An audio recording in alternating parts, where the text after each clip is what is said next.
boxing. Roy Jones Jr. He's been being over the last 20 years, however long it's been. If he just does that, that should be enough for him. I think he just got to be smart and take his chances at the right time, pick his openings like he usually do, and he should be able to calculatively deal with Manny Pacquiao, anything Manny brings. For Manny to win, he has to use his irrational way of boxing, the way he throws all the wild punches, that's so many punches at a time, the barrages that he throws. He has to use that to try to figure out a way to get to Florida, get through Florida's defense. Because Florida has impeccable defense, but Manny has to figure out a way to get through that defense. If he can find a way to get through the defense, he has to see also, though, once he gets through it, can he have an effect on Floyd? Can he hurt Floyd? Because if he gets through it and can't hurt Floyd, he's still in trouble. Pacquiao is a southpaw, and like we saw that Floyd, he kind of had, in the beginning, he struggled a bit with Judah. Corley is. Do you see that fight plan? Do you see this fight like the same thing happening in this fight? No, I don't think he'll struggle early. I just think he had to go out and get his jab established. But because he wants his fight so bad, it's a little bit different. See, it's like with Corley and Judah, he wasn't really the upside guy. He only had something to lose, nothing to win. So it was one thing. In this fight, he got something to win. So it's different. But the way I see it going for Pacquiao, I feel like if the fight goes 12 rounds, Pacquiao has a chance of being ahead in 12 rounds. But unless Floyd can hurt him early, because if Floyd can hurt him, which Floyd can do, then it won't be a problem. But to me, Floyd would be the boxer, Pacquiao would be the puncher. However, Floyd could be anything he wants to be because he has the most tools. So, I mean, in the fight like this, you think Floyd got a better chance of knocking Pacquiao out and winning the fight, and you think Manny got a better chance of making a long fight, trying to knock Floyd out, but we don't know for a fact that he can get to Floyd. All right, so you heard Jr. There is heart talk and there is head talk. This we do know. Now, I kind of trust Roy Jones Jr. on the technical aspects of a given fight. I think he's a decent boxing commentator. Let me tell you who to listen to as far as boxing commentators go, okay? Don't listen to fucking Larry Merchant. Thank God he's been fired. He is racist and he doesn't know what the fuck he's talking about. Listen to Max Kellerman. Listen to Roy Jones Jr. Listen to, I don't think he's commentating anymore, George Foreman. I know some of these people aren't incredibly bright, but some of them speak boxing language better than others. Max Kellerman sees everything. I think he was an amateur boxer, small guy. But he's got the deep insight, which Larry Merchant always tried to have. He never had the topical insight. And then the topical question is boxing, and they know what they're saying. But both of them will sometimes speak with their heart. I mean, think about Foreman during Bo Holyfield 2, I think. It was either 1 or 2, where he thought Holyfield was having heart problems. Holyfield came out the next round and knocked Bo down, but he ended up losing that fight. So he'll speak with his heart. He was telling him to stop the fight. But what you look for in this, if you're looking for technical good information, is you're looking for, if you really want to know what's going to happen with this fight, look at the boxers that both men have fought. But ask yourself this. Of the 5 boxers that both Mayweather and Pacquiao have fought, who among them was embarrassed? See, Floyd has a way of beating you without hurting you, and beating you silently, not really making you look bad. Pacquiao makes you look silly and usually makes you taste a little bit of the canvas and a whole shitload of leather. Your face looks usually very bad. If you don't believe me there, look at the Cotto fight, look at the Margarito fight, look at 3 of the Marquez fights, look at all 4 Marquez fights. I mean, people get bloodied and battered when they fight Pacquiao. Too fast. The people that have hurt Floyd Mayweather have done it in one way and one way only. Speed of the punch. Speed of the punch. Pacquiao was the fastest fighter of his time, both with footwork and with the speed of the punch. And I've heard people say, how about speed and how about power? And other people say, speed is power. No, it's not. No, speed is not power. If speed were power, there'd be no difference between a fast pity-pat puncher and a fast brawler. You can hit fast while not hitting hard. So that's silly to say speed is power. They are 2 different things. Manny brings both. Manny will pity-pat once in a while to get you off balance and get you off your game. He'll come from wild angles. Then he puts a little ass into it on a couple of those, whether it's body or head. and he makes people look silly. So they're going to be a little biased against him in that way as boxers that have lost to him. So you have to adjust your thinking for that. It's a handicap in thinking. If I adjust the statements of all 5 boxers that they've both fought to try to remove favoritism and that hurt to their pride, because all boxers that are in the big time have pride, you know that. What I see is that Floyd has been scared over the past 5 years. Not scared of fighting. Nobody goes into boxing and then suddenly gets scared of a certain boxer. That doesn't happen. Okay, they're brave. However, he is scared of the loss. And he knew that of all these people that he saw in the top echelons of his weight class, there was only one that presented a true threat to him, and that was Manny Pacquiao.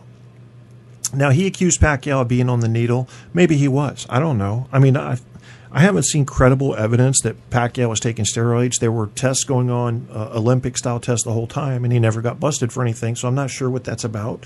But maybe he was taking some kind of growth hormone or whatever.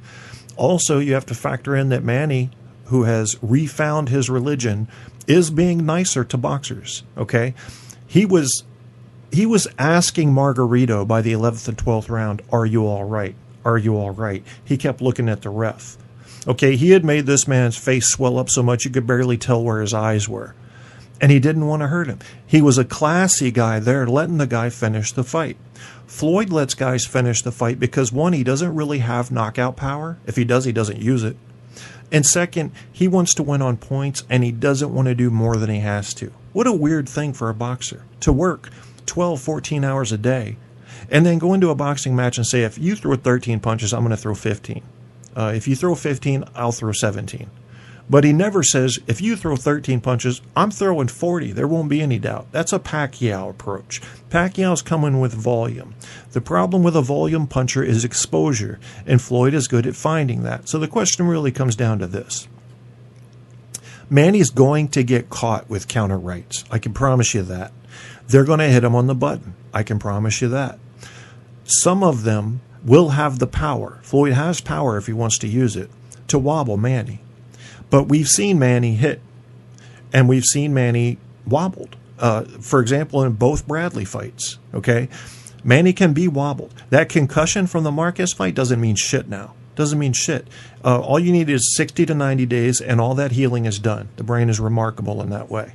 The psychological effect, well, if it affected him, I sure as hell didn't see it in Bradley too. I sure as hell didn't see it in Algieri or Rios. So, no. That's not happening. He's not afraid of anything. And the fact that he has been knocked out, I think, makes him even more humble than he already was. And it also forces him to think a little bit about defense. And he does have a good defense. Roy Jones Jr. himself said Pacquiao's great at catching punches with his gloves because he's fast. So he knows how Floyd's going to be fighting. What is Floyd doing to get ready for Pacquiao? He's fighting Zab Judah. Zab Judah, yet another boxer who rocked Floyd. Judah, Mosley, and Maidana. Okay, and this is like 3 of his Floyd's last 5 fights have rocked him, have hurt him. Now he recovered and adjusted. Pacquiao isn't known as a brilliant boxer. He's known as a volume and power boxer. But what he has in his corner is Freddie Roach.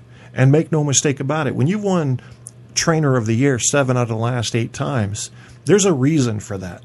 The dude is smart, and he knows how to get Manny ready for the biggest fight in his career. So what is he going to have Manny do? I'll tell you what he's going to have Manny do. He's going to have Manny be Manny. But what he's going to have Manny do is once he has hurt Floyd, if he can't put him away, if Floyd recovers well, gets back into his shell, he's going to have him change the angle of the attack and the location. So mark my words, if Manny wobbles Floyd a little but doesn't finish him, and he did it with shots to the head, Manny's going back to the body. He'll do it for a half a round, maybe a full round after he's wobbled Floyd. He wants Floyd to not know how to adjust. So he's going to be unpredictable. If Floyd adjusts to the body punches, Manny's going back to the head, and then he's going to start throwing a variety. This is going to get Floyd thinking, how do I cover everything at all times and still win on points? If that happens, and I suspect it will, Manny's going to win this fight on points. Why? Not because he's necessarily a better boxer than Floyd, but because he throws more punches. That's what the judges are looking at. That's how boxing is scored. Who threw the most punches that round? He wins. Okay, now they have 2 divisions of punches in boxing. You have your power punches and you have your jab. A power punch is not necessarily a powerful punch. It's considered anything that's not a jab. So your left hooks to the head or body. Your right hooks to the head and body. The left straights or crosses, they call them. The uppercuts are considered power punches. Anything that's not a jab that connects is considered a power punch. All right. Now, how to be effective? If you can't get in on a turtle, hitting his shell is good enough to impress judges. A lot of people aren't thinking about that. You don't have to hurt Floyd to win a fight. You just have to throw more punches and connect with more punches. That's all you've got to do to win a fight. Manny says he's going for the knockout. I don't think he is. He is going to be willing to hurt Floyd because this is about he's got an entire country behind him and most of the world behind him as far as support. So he's got to make a statement in this fight. I think if he does get Floyd hurt, seriously hurt, he will go for the knockout. He's not going to let them recover like a gentleman might. He's going for the knockout, but he's not counting on the knockout, and he's not going to blow his wad just because Floyd gets wobbled a couple times. Floyd is good at playing possum. He's also good when he wants to of looking hurt, but you can tell when he's faking. How can you tell? There are two things you look at. If you want to know if a boxer is really hurt versus fake hurt, watch the mobility of their movement, their feet work, okay? You're looking for flat feet. If they have flat feet, if they can't be on their toes anymore, there's something wrong. If that's also combined with stiff-looking legs where you can't bob up and down, it's like you're walking on stilts.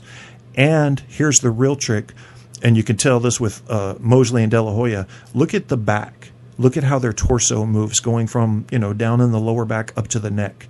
A boxer that's relaxed and healthy will move that area fairly regularly, even if only slightly. Someone who's hurt will keep that area very stiff because their brain can't handle all of the commands to do all the bobbing and weaving they normally do. So what you're looking for is a flat-footed fighter, if he's no longer on his toes, if his legs look stiff, he's got no bounce left in his legs and little bend in the knees, standing pretty straight. And you see that his back, his torso from his lower back up to his neck isn't moving much, you've probably got a hurt fighter there or a fucking good actor, is all I can say. Now, here's the thing about Manny. Floyd's probably not going to play hurt with Manny because I don't think Manny can blow his wad. The dude trains ferociously. He could throw 120 punches a round for 20 rounds if he wanted to. But he knows he's got to be slightly careful because of Floyd's counter-punching abilities. And he's also probably going to be a little more selective with his shots to try to get in on Floyd early, at least to tire that body out, to slow down the movement. By punching straight down the middle, jabbing to the stomach, that's an offense to a boxer. If he gets jabbed in the stomach, it means he's slow and he didn't counter. Because if you counter it, the guy stops jabbing you to the stomach because he doesn't want to get hit. So there's a war going on in there that we casual boxing fans don't know about. We're just looking at punches. When you jab a fighter to his stomach, it's an offense. It's saying you can't even stop I just put my arm out there, left my whole face open on that side, and jabbed you to your stomach, which takes longer, considering where my hand started from, unless you're one of these weird fighters like Joe Calzaghe, who leaves his hands at his sides at all times, because he can't. That's what you're looking for. If Manny jabs to the body, that's telling Floyd in boxing language, you can't get me, you can't hurt, you're too slow. I respect you so little that I'm jabbing to your body. Now, the hard hooks to the body, the hard uppercuts, Manny has a straight left that is ridiculous. It has put more fighters on their ass than you can count. It's just ridiculous power. And if you ever watch slow motion of punches that he's hit and missed, like against Bradley, you can see his arm. This is the thing he does. He turns his whole body with the punch very quick. You can't get ready for this. He twists the punch. That's what you're taught in boxing. They teach it in karate too. You twist the punch to get a tearing effect when it makes contact. And it will. If you're twisting your hand at the same time you're punching and it makes contact with the skin, it's more likely to turn and tear the skin. And cuts are a big deal in boxing. So Manny does that. But here's what Manny does that a lot of people don't really respect. At the ends of his punches, if you were to put something so far away from Manny that he could only get his fist to, once he was fully extended, 1 inch past the target, he would send that target flying. Why? Because he has a snap to his punch. It is a sling effect. Let me give you an example. You take a wiffle ball bat. You hit somebody as hard as you can with it. It's going to sting, right? Take that same wiffle ball bat, cut it in half. Now, on the end, where you just cut the half off, I want you to put a rope with a small ball on the end. Nothing too powerful, maybe a little rubber ball, Okay? Now hit somebody as hard as you can with that. You're causing a lot more damage. It is a sling effect. And the way Manny hyperextends his arms, his elbow actually bends backwards at the end of a punch. That's how hard his hand's flying out from the